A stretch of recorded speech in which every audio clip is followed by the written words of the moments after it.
Bom dia, sejam bem-vindos à teleconferência da Iven Construtora e Incorporadora referente aos resultados do quarto trimestre de 2020. Estão presentes hoje conosco os senhores Leandro Melnick, CEO, e Carlos Vollenweber, CFO e diretor de Relação com Investidores. Informamos que esse evento está sendo gravado e que todos os participantes estarão apenas ouvindo a teleconferência durante a apresentação da companhia e, em seguida, iniciaremos a sessão de perguntas e respostas somente para analistas e investidores, quando mais instruções serão fornecidas. Caso algum dos senhores necessite de assistência durante a conferência, queiram, por favor, solicitar a ajuda de um operador digitando *0. Esse evento também está sendo transmitido simultaneamente pela internet via webcast, podendo ser acessado no endereço www.even.com.br/ri. O replay deste evento estará disponível logo após seu encerramento. Antes de prosseguir, gostaríamos de esclarecer que eventuais declarações que possam ser feitas durante essa teleconferência relativas às perspectivas de negócios da companhia, projeções e metas operacionais e financeiras baseiam-se em crenças e premissas da diretoria da Iven, bem como em informações atualmente disponíveis para a companhia. Considerações futuras não são garantias de desempenho e envolvem riscos, incertezas e premissas, pois se referem a eventos futuros dependentes de circunstâncias que podem ou não ocorrer. Investidores devem compreender que condições econômicas gerais, condições da indústria e outros fatores operacionais podem afetar os resultados futuros da empresa e podem conduzir a resultados que diferem materialmente daqueles expressos em tais considerações. Os slides da apresentação estão disponíveis na internet para download no endereço www.even.com.br/ri. Gostaria agora de passar a palavra ao Sr. Carlos Vollenweber, CFO, para iniciar a apresentação. Por favor, Carlos, pode prosseguir. Bom dia a todos. É um prazer apresentar os resultados operacionais e financeiros da Iven, que entregou excelentes resultados no quarto tri. Primeiramente, eu gostaria de passar pelos destaques do trimestre. Apesar do momento difícil que o Brasil vem atravessando em função da pandemia e consequente maior restrição social, nós vendemos no quarto trimestre 639 milhões percentual Iven, que representou um crescimento de 7% em relação ao quarto tri de 19, um cenário ainda sem Covid. Nosso resultado líquido, antes da descontinuidade da operação do Rio de Janeiro, apresentado no gráfico direito superior do slide, foi de 84 milhões no trimestre e 214 milhões no ano, que representa um retorno sobre o patrimônio de 13%. Nós estamos com uma posição sólida de caixa de 1,3 bi, reflexo de uma geração operacional de caixa de 775 milhões no ano, sendo 447 milhões apenas nesse trimestre, fruto principalmente de uma impressionante redução no volume de estoque concluído, de 800 milhões no quarto tri de 19 para 365 milhões no quarto tri de 20, representando apenas 21% do estoque total, conforme demonstrado no gráfico ao lado direito inferior do slide. Como consequência, a Iven tem hoje um caixa líquido sobre o PL de aproximadamente 34%.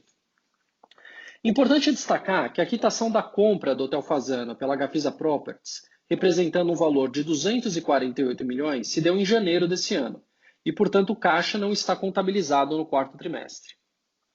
Passando para o slide 3, nós vendemos nosso estoque concluído do Rio de Janeiro para o fundo imobiliário ERCR11, conforme divulgado em fato relevante de 21 de dezembro.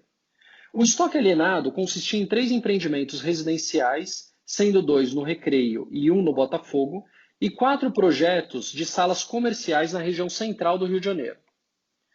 Os projetos residenciais representaram 73% do VGV total vendido e os comerciais 27%. Essa venda ela foi importante para a Iven, porque acelerou nosso plano de desmobilização da praça e redução do risco diante de um mercado carioca ainda em crise e com pouca visibilidade de melhora. Essa venda ela representou uma baixa contábil de 116 milhões e uma entrada de caixa true sale de 238 milhões. Dada a descontinuidade da nossa operação no Rio de Janeiro, nós estamos dispostos a alienar 2 terrenos remanescentes da Iven no estado, ambos no Recreio. Dado que a nossa expectativa anterior era a incorporação desses terrenos, que consistem na segunda fase dos projetos RG e Luar, ambos 100% vendidos, nós tomamos a decisão de forma conservadora de rever o valor contábil desses terrenos para uma possível alienação. Portanto, reconhecemos nesse trimestre um impairment de aproximadamente 50 milhões desses ativos. No slide 5, apresentamos nosso resultado líquido contábil e resultado pro forma, ajustado pelo impacto da descontinuidade da operação do Rio no quarto trimestre e também no ano consolidado. No quarto TRI, conforme explicado, a venda das SPS mais o impairment dos terrenos, somado ao resultado negativo da operação do Rio de Janeiro, representou uma perda de 173 milhões. Ajustando nosso lucro pelos efeitos não recorrentes do Rio de Janeiro, entregamos um lucro líquido de 84 milhões no trimestre, o melhor resultado do ano, que representa um retorno anualizado de 20% sobre o patrimônio. Fazendo o mesmo ajuste no ano consolidado, nosso lucro líquido recorrente teria sido de 214 milhões, representando um ROI de 13%. É importante destacar que o segundo trimestre do ano ele foi severamente impactado pelo início da pandemia do Covid. No slide seguinte, apresentamos nossos lançamentos, que representaram 482 milhões no trimestre, percentual even, e 1,4 bi no ano. Importante enfatizar que a queda de 30% no volume em relação a 2019 se deve à retomada dos lançamentos em São Paulo a partir do segundo semestre do ano, em função da pandemia do Covid. Nossa capacidade operacional é, sem dúvida, em linha com os volumes que nós praticamos em 2019. Dos lançamentos realizados em 2020, 77% foram nos segmentos de média e alta renda, apresentado no gráfico de pizza. Das entregas previstas para 2021, 84% já estava vendido na data base de dezembro de 2020. Portanto, nós devemos entregar os projetos, nesse ano, praticamente 100% vendidos, apresentado no gráfico direito inferior do slide. Isso deve fazer com que nosso volume de estoque concluído ele continue reduzindo. No slide 7, apresentamos o ganho de preço acima da correção do INCC dos lançamentos de 2020. Nossos comitês de investimento para aquisição de terrenos exigem uma TIR real mínima de 25% ao ano e uma margem VPL de 18%, utilizando um custo de capital de 10% ao ano. Comparando o preço de venda projetado no COIN, ajustado pelo INCC do período, e comparando com o preço médio praticado na venda de cada empreendimento, demonstramos que estamos conseguindo ter aumento real de preço efetivo nos nossos projetos. Alguns chamam bastante atenção, como é o caso do condomínio Sunset, no Rio Grande do Sul, com 5,4% de ganho de preço e 80% vendido. O Clare Pinheiros, em São Paulo, com 6,4% de ganho de preço, já 55% vendido. O Carlos Gomes Square, em Porto Alegre, com 3% de ganho de preço e 48% vendido. O Platô e o Balcon, em São Paulo, com 6,5% de ganho de preço e praticamente 50% vendido. No slide seguinte, apresentamos as vendas líquidas, que totalizaram 639 milhões no quarto trimestre e 1,7 bi no ano. Lembrando que no quarto trimestre nós vendemos por 238 milhões nosso estoque no Rio de Janeiro. Portanto, a VSO de venda de estoque ficou em 27% no trimestre e a VSO média em 24%. Em função da nossa estratégia de ganho de preço, a VSO dos lançamentos se manteve numa média de 35% nos últimos 2 trimestres. Das vendas líquidas do ano, São Paulo representou 63%, Porto Alegre 19% e o Rio 18%, conforme apresentado no gráfico de pizza. Importante destacar que nosso volume de distratos ele continua reduzindo e representou apenas 8% das vendas brutas no trimestre, conforme demonstrado no gráfico inferior do lado direito do slide. No slide 9, apresentamos o detalhamento do nosso estoque, que totaliza 1,7 bi. Importante destacar que, considerando a VSO média dos últimos 12 meses, nós temos menos de 1 ano de estoque para venda no nosso balanço. E que desse estoque, a parcela concluída, que já chegou a representar 45% do total, hoje representa 21%, um patamar bem mais ajustado à nossa operação. No slide seguinte, nós destacamos o nosso Land Bank, percentual even, que totaliza 6 bilhões. Nossos terrenos eles estão localizados nos bairros nobres de São Paulo e também de Porto Alegre. Conforme anunciado no fato relevante de 13 de janeiro, nós concluímos a venda do Hotel Fasano e 32 estúdios da torre residencial para a Gafisa Properties pelo valor de 310 milhões, conforme apresentado no slide 11. Deste valor, 62 milhões foi pago no quarto trimestre e 248 milhões em janeiro de 2021. Portanto, nós teremos uma geração de caixa importante no primeiro tri desse ano. Nós estamos muito satisfeitos com essa transação, que evidenciou a competência operacional da Iven de desenvolver empreendimentos realmente fantásticos. No slide 12, apresentamos a geração operacional de caixa do trimestre. No quarto tri, nós geramos impressionantes 447 milhões, aonde 62 milhões corresponde ao adiantamento de 20% da venda do Fasano e 238 milhões da venda do estoque do Rio de Janeiro. Excluindo esses dois efeitos, nós geramos 147 milhões de caixa positivo, em linha com o segundo e terceiro trimestre de 2020. Nós encerramos o tri com uma posição de caixa de 1,3 bilhão e um caixa líquido de 836 milhões, representando aproximadamente 34% do PL. No próximo slide, apresentamos os resultados econômicos. Entregamos 445 milhões de receita líquida no quarto trimestre e 1,7 bi no ano. A redução de 13% em relação ao ano de 2019 se deve principalmente à postergação dos lançamentos em São Paulo no primeiro semestre de 2020, em função da pandemia do Covid, e a paralisações de obra sofridas pela Melnick. No entanto, em função do ganho de 120 bips na margem bruta, nosso lucro bruto foi levemente superior ao exercício de 2019. Conforme já comentado, o lucro líquido de 2020, ajustado pela operação descontinuada do Rio de Janeiro, totalizou 214 milhões, representando um retorno pro forma de 13%. Por fim, no slide 14, destacamos que a Iven, em decorrência do seu planejamento estratégico implementado a partir de 2016, encerrou o exercício de 2020 com uma estrutura de capital extremamente robusta, de 34% de caixa líquido sobre o patrimônio. Nós estamos entregando um ROI recorrente de 13% ao ano. Importante é derivar esse retorno entre Iven São Paulo e Melnick. A Iven, sem a participação da Melnick nos resultados e o impacto da descontinuidade do Rio de Janeiro, já entrega um ROI de 16% ao ano. A Melnick, que ao longo dos últimos 10 anos entregou um retorno médio de 20% ao ano, após a oferta do IPO, precisará de alguns trimestres até que o investimento dos recursos da oferta gerem o resultado esperado para voltar a seu histórico de alta rentabilidade. Dito isso, é razoável esperar um crescimento consistente da nossa rentabilidade consolidada.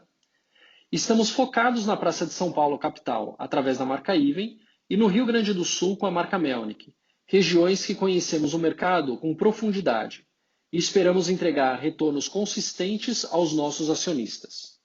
Com isso, eu passo a palavra ao Leandro, CEO da Iven. Bom dia. Essa demonstração de resultados tem um significado muito especial.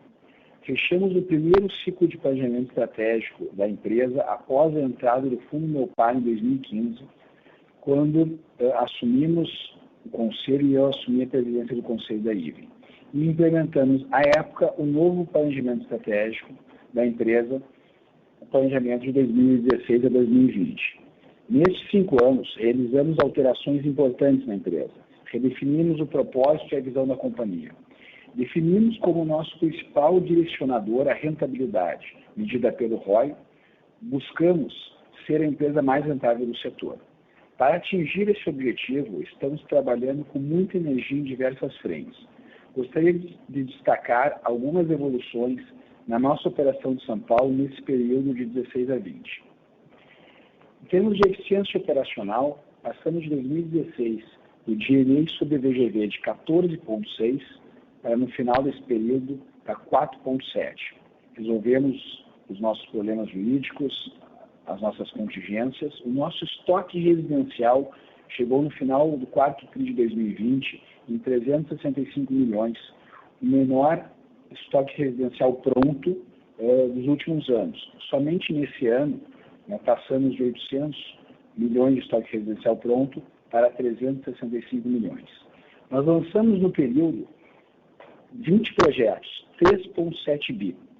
Esses projetos tiveram um ganho de preço acima do NCC de 5,2% da nossa viabilidade e também em relação à nossa viabilidade interna de lançamento, tivemos um incremento de 20% na velocidade de vendas. Nós compramos nesse período de 5 anos 28 terrenos, 8,1 bi de VGV. Nós geramos de caixa 1,7 bi mais o ex-IPO da Melnick. A nossa posição de caixa hoje de 1,3 bi é muito confortável, aonde também geramos a alavancagem da companhia. Nos últimos meses de 2020, ainda dentro do planejamento estratégico que eu me refiro, realizamos o IPO da Melnick e a venda do Rio de Janeiro. Além das operações terem resultados de geração de caixa muito objetivo e significativo, fechamos este ciclo da empresa consolidando o modelo de negócio que acreditamos, concentrando as operações aonde temos competência comprovada. Hoje, a Iven concentra as atividades em São Paulo e a maior acionista da Melnick, que também é líder de mercado onde atua. Assim, temos mais foco aonde sabemos atuar e diminuímos as chances dos grandes erros que tanto machucaram as empresas do nosso setor nos últimos anos. Concluímos esse planejamento de 2016 a 2020, que coincidiu com a mais longa crise financeira do país, que se somou à crise do Covid. E neste desafiador cenário, conseguimos mudar a empresa. Estamos iniciando o segundo planejamento estratégico dessa gestão, planejamento 21-25, em uma condição muito positiva. A empresa está enxuta e produtiva, executivos alinhados com os acionistas no longo prazo, land bank qualificado, caixa alto, estoque pronto baixo, obras em andamento com boas margens e um modelo de negócio que nos agrada muito. Entendo que depois deste ciclo de ajustes da companhia, onde os resultados operacionais já vêm ocorrendo, teremos pela frente o retorno de bons resultados contábeis. Enfim, estamos muito motivados e com ótimas expectativas para os próximos 5 anos. Gostaria de passar agora para as perguntas. Obrigado. Iniciaremos agora a sessão de perguntas e respostas para analistas e investidores. Caso tenha alguma pergunta, pressione asterisco 1 no seu telefone. Se a qualquer momento sua pergunta for respondida, pressione asterisco 2 para se retirar da fila. As perguntas serão respondidas à medida que forem recebidas. Por favor, aguardem enquanto postamos as perguntas. A nossa primeira pergunta vem de Elvis Credendio, do BTG Pactual. Por favor, Elvis, pode prosseguir. Bom dia, Leandro, Carlos. Tenho 2 perguntas. A primeira, né, abordando aí o tema da desalavancagem da companhia, né, encerrou o 4º trimestre bem desalavancado e até como o Carlos comentou, né, o primeiro trimestre deve ser ainda um trimestre de geração de caixa forte, tem o recebimento da venda do Fasano. Então, o primeiro ponto é se vocês pudessem comentar como que pensam, né, o uso dessa geração de caixa forte recentemente. Se a ideia é distribuir a maior parte mesmo via dividendos ou acham que vão reter mais capital na companhia para investir em terrenos ou obras aqui para frente. A minha segunda pergunta é sobre o tamanho da companhia e a estrutura de capital, né? Hoje no Valor teve uma notícia falando que vocês comentaram, né, que o volume de lançamentos para 2021 deveria ser algo parecido, um pouco superior a 2020. Mas a Melnick tem um plano de crescimento, né, para os próximos anos, então eu queria entender qual que é o volume de VGV anual da Iven, que a gente poderia pensar, e consequentemente, qual que é o tamanho aí do patrimônio que vocês deveriam carregar para suportar essa operação. É isso. Obrigado. Oi, Elvis, obrigado aí pela pergunta. Bom, realmente a empresa então chega, né, nesse momento com uma geração de caixa consistente, como tu colocou, e temos uma visão, né, positiva nesse sentido. E nós construímos um modelo de negócio com o objetivo de ter a condição de geração de caixa de forma bastante consistente no sentido da estrutura de capital que formamos para a empresa, que certamente isso é uma condição bastante relevante para a geração de ROI, de ROI, de rentabilidade, de forma a termos, né, um dos maiores padrões de dessa medição nas empresas no Brasil. Então, nós estamos sempre analisando, né, a melhor composição da estrutura de caixa nesse sentido, mas ainda sem definições, né, em relação à tua pergunta objetiva da melhor forma de fazer a gestão desse tema. Em relação ao VGV, nós também não temos o guidance, nunca tivemos o guidance de volume como o nosso orientador. Como eu coloquei antes, nosso orientador é a rentabilidade, e a nossa visão é de termos o maior volume possível sem enfrentar a busca da nossa rentabilidade. Isso a gente mede, então, trimestre a trimestre, entendendo as condições do mercado, as condições do nosso money bank. Nós estamos tendo um resultado aí continuado bem positivo nas vendas, inclusive nesse período mais difícil, né, que estamos enfrentando pelas restrições do Covid. Então, estamos também, de certa forma, bastante otimistas com a absorção do mercado de novos produtos. Mas não temos um guidance definido de lançamento, temos um money bank muito bem estruturado, que vai proporcionar para a empresa aproveitar os bons momentos de mercado conforme eles vão se apresentando. Tá bom, ficou bem claro, Leandro. Obrigado. A nossa próxima pergunta vem de André Dibi, de Itaú BBA. Por favor, André, pode prosseguir. Bom dia, pessoal. Obrigado pela apresentação. Aqui do nosso lado são duas perguntas. A primeira em relação à margem, que acabou vindo bem forte nesse TRI por conta do operacional, mas também por conta de um efeito relevante de one-off no Rio de Janeiro. E aqui a pergunta seria mais para entender qual patamar que vocês estão vendo aí a margem mais recorrente para os próximos trimestres. E a segunda, em relação ao pipeline de lançamentos, tendo em vista esse cenário de medidas mais restritivas de lockdown, se vocês veem alguma alteração, uma potencial postergação de lançamentos de projeto para frente. Obrigado. Vamos lá, André. Primeiro, obrigado pela tua pergunta, que é o Carlos está falando, tá? Com relação à margem, teve um efeito importante aí no quarto trimestre, tá? A gente fez a classificação do Rio de Janeiro como operação descontinuada, então o prejuízo bruto que o Rio de Janeiro ele deu no primeiro 9 meses do ano, ele foi reclassificado do resultado bruto e contabilizado como operação descontinuada. Por isso que a margem ela subiu para 36% no quarto trimestre.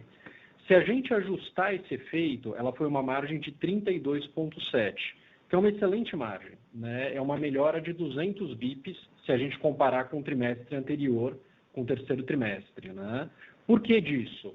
De fato, agora, a gente não tem mais o Rio de Janeiro contaminando os resultados e trazendo um prejuízo bruto recorrente ao longo dos trimestres, e a gente tem um volume de estoque concluído, que tem uma margem mais baixa, muito mais ajustado à nossa operação.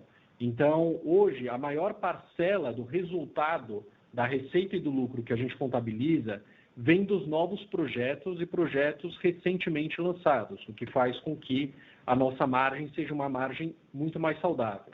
A gente já está entregando próximo de uma margem que a gente entende mais em linha com a recorrente. A gente não passa guidance de margem, mas o 32,7 é uma margem muito mais ajustada ao novo momento da companhia, já sem empreendimentos com margem mais baixa transitando no nosso resultado, tá? Falando um pouquinho de volume de lançamentos, né, complementando a resposta do Leandro, hoje a gente está com um land bank bastante bem estruturado, né? A gente fez aquisição ao longo do ano em São Paulo, próximo de 2 bilhões. Os pipeline de projetos para esse ano, ele já está bastante bem equacionado, tá?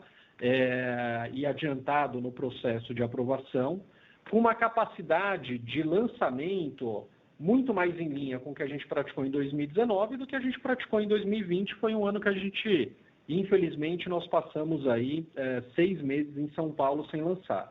Agora, é uma dúvida sem dúvida nenhuma, né, que quanto que será o impacto dessa nova onda do Covid, né? Até agora, a gente veio performando bem tanto o volume de lançamento quanto o volume de vendas, né? No mês de janeiro, nós já lançamos 2 empreendimentos em São Paulo, tá? Um no Itaim e um no Ipiranga, que tiveram velocidades de venda muito boas. A gente tem conseguido praticar, até então, uma velocidade de vendas até um pouco acima da nossa expectativa, mas na última semana, quando a gente teve de fato que fechar todos os estandes, o volume de vendas sofreu bastante nessa última semana, tá? Então a gente não consegue te dar uma visibilidade clara do volume de lançamento nesse ano. Se, como o Leandro bem comentou, for uma onda que ela seja rápida, né? A gente está muito bem estruturado para lançar, mas a gente, de fato, precisa de uma maior visibilidade. Ainda só complementando, é uma questão bem, opinião pessoal, eu entendo que nós teremos uma janela de restrições para a questão da vacinação mais curta, né, do que até se existiu em outros períodos, em outras capitais do Brasil. Então, dentro desse cenário, que obviamente todos nós brasileiros torcemos, né, para que ocorra e muitas dúvidas ainda existem abertas, mas a expectativa é que não impacte no volume de lançamentos planejado dentro do ano.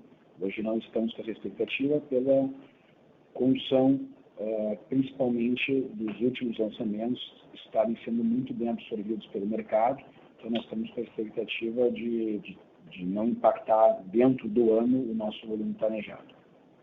Perfeito, obrigado. A nossa próxima pergunta vem de Thaís Alonso, do Citibank.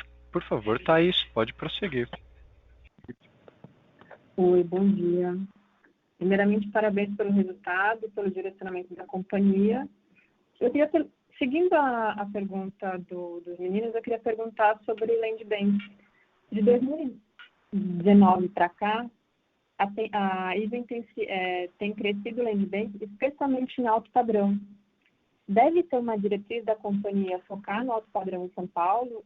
E como que vai funcionar isso diante da pandemia, se esses lançamentos de alto padrão que exigem grandes stands e grande força de venda tenham um lançamento postergado? E para quando fica aquele projeto high-end que vocês tinham dentro do Land Bank, que deveria ser uma pegada muito parecida do que foi o Fasano, que foi um sucesso, foi vendido antes do lançamento? E queria aproveitar para perguntar se a gente pode ver com o excesso de caixa, que foi por conta da oferta, alguma distribuição de dividendo extraordinária agora no trimestre.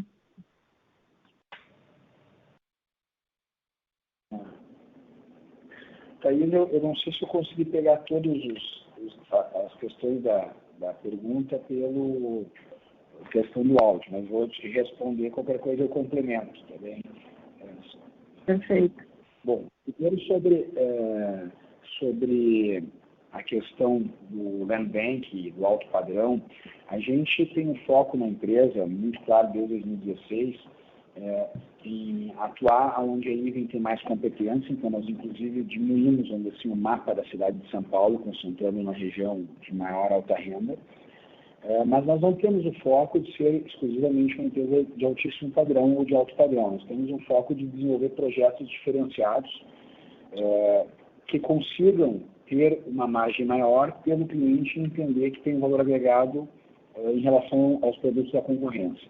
Isso pode ser em qualquer padrão, então a gente vem conseguindo trazer isso em vários exemplos dos últimos lançamentos. A gente está com muito foco nessa estratégia e a gente vem conseguindo performar bem. Dentro dessa estratégia, ela acompanha alguns terrenos maiores na aquisição do Land Bank, ou seja, terrenos que a gente consegue realmente entregar, tanto na área comum quanto na área individual, qualidade de projeto acima da concorrência. Então, se a gente for analisar de forma mais profunda, vários lançamentos nossos vêm tendo essa diferenciação, e essa diferenciação está sendo reconhecida pelo mercado através do preço, do prêmio de preço que a gente vem tendo. Inclusive, na apresentação, o Carlos traz né, um slide com alguns exemplos. O Fasano é uma referência, mas ele não é o nosso único empreendimento que ocorreu isso ocorreu em quase todos os nossos lançamentos esses últimos anos. Então, a gente tende a continuar nessa mesma leitura de mercado. O médio e o médio alto padrão e o alto padrão sempre foram, né, uma plataforma que a Iven sempre atuou, e a gente, sim, constituiu um land bank distribuído em todos os segmentos, mas com um peso maior no médio, alto e no alto padrão, que são terrenos que a gente conseguiu adquirir nesse momento, né, de mais oportunidade de composição de land bank, que eu acredito que nós vamos conseguir, nesse próximo ciclo, também continuar tendo esse aumento de margem e aumento de preço em relação ao mercado, que está trazendo ótimos resultados para a empresa. Em relação a esse empreendimento pontual que tu citaste, a gente não tem um planejamento, nem temos nem internamente, nem para o mercado, um guidance claro de quando fazer o lançamento. É um empreendimento que a gente acredita bastante nele, que pode ter um desempenho realmente muito bom e que ele está tendo um bom andamento de desenvolvimento. Mas eu não tenho como passar uma clareza mais objetiva de data e trimestre de lançamento. Eu queria que tu só repetisse, por favor, a continuidade da pergunta.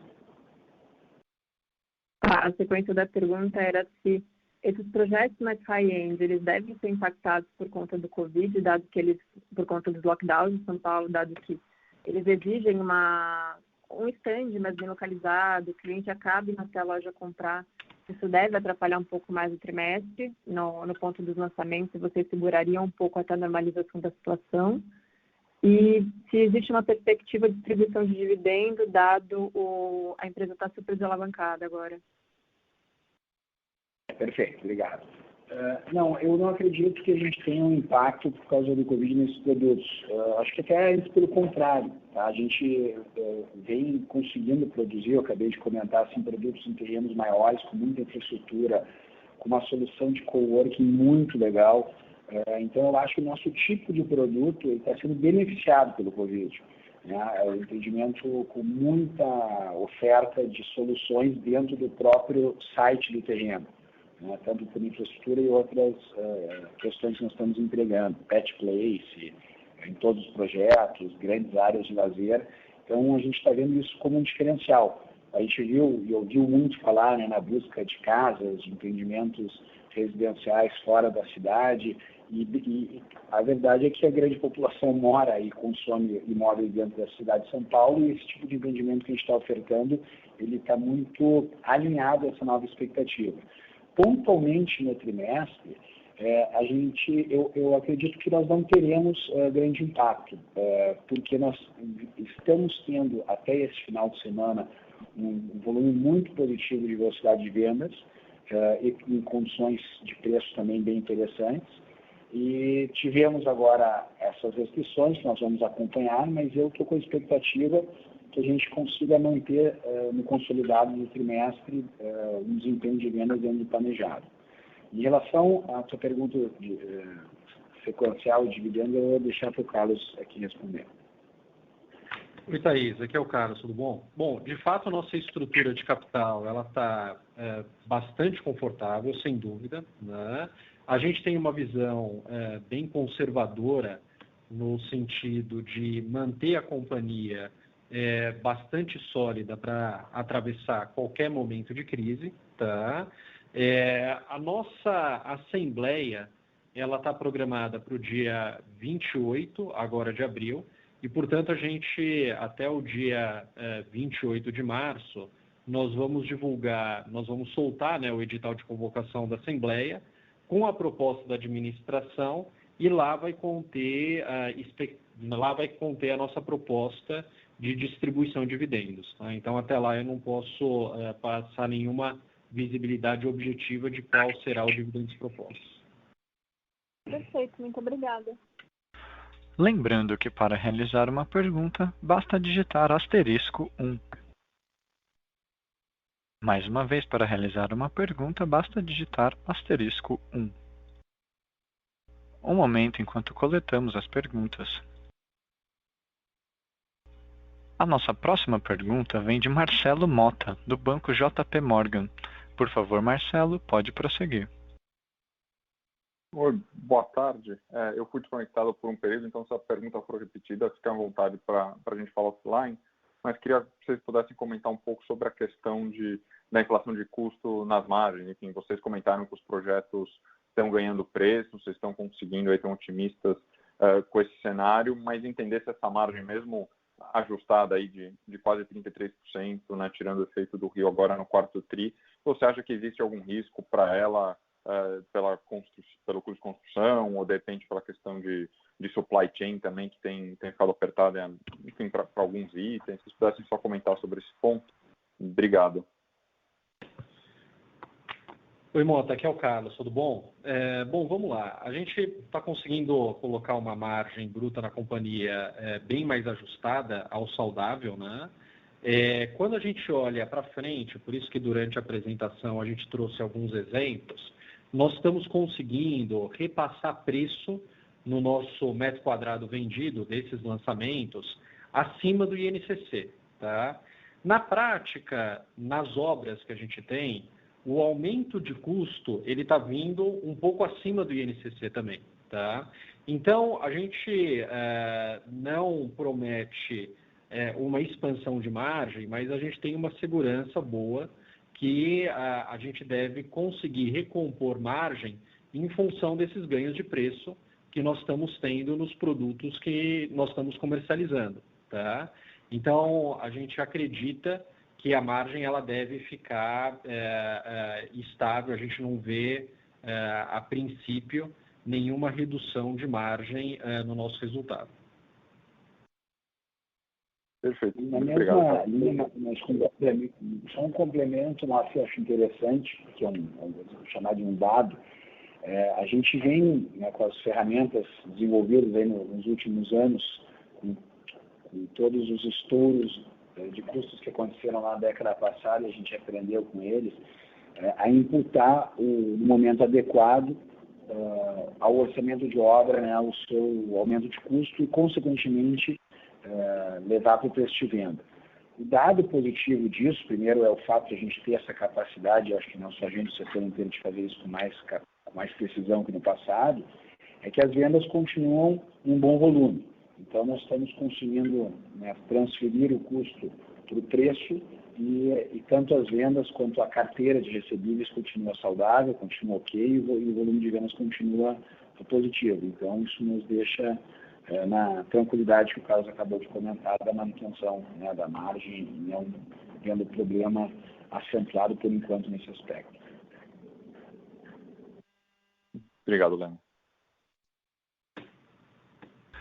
A nossa próxima pergunta vem de Pedro Lobato, de Bradesco BBI.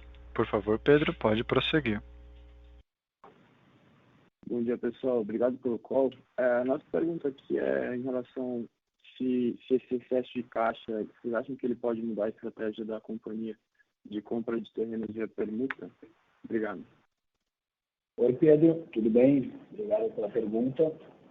Não vai mudar a estratégia geral, né, da companhia. A gente tem uma estratégia que acho que até a tua pergunta já me ajuda a responder. Ela é uma estratégia, né? Ela não é uma questão de oportunidade pelo momento que a empresa passou ou pode vir a passar. Nós acreditamos muito numa visão de proteger o ROI, de conseguir ter uma companhia que tem uma saúde de gestão, que possa colocar o terreno no mercado no momento adequado, no momento que o produto está sendo bem recebido e não pelas pressões, às vezes, de outra estrutura de capital, no quesito de compra de terreno.